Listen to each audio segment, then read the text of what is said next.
Now, we've been talking about the Haunted Hannibal Ghost Tours all morning long, and of course, you learn about the history of the city of Hannibal as you're taking the tour, but one of the most, I guess, creepy things that happen during the Hannibal Ghost Tours are the actual experiences of the people taking the tours. Now, Lisa Marks is one of the owners and operators of the Hannibal Ghost Tours. Tell me about the specific thing that happened right here at this tombstone. Well, we come to the cemetery to really tell the history of the people buried here, but every once in a while we have an experience. We had a gentleman one day that told us that he didn't really see ghosts, but he got premonition words that would pop up.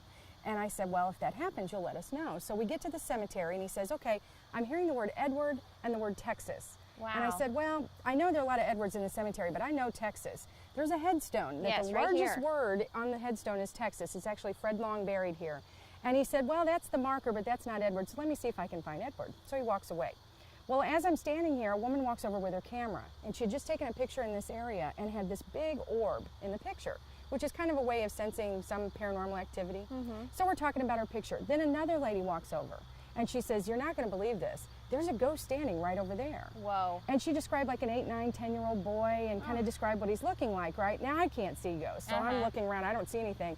The first guy comes back over and he says, okay, Lisa, I found Edward. He's a 10-year-old boy buried right over here. Ooh, I'm getting chills. You guys probably are back at the station as well. Many stories coming out of the ghost tours here in Hannibal. Coming up, we're going to take you to one of the most popular graves at the Old Baptist Cemetery and how it has a very historic link to the Civil War.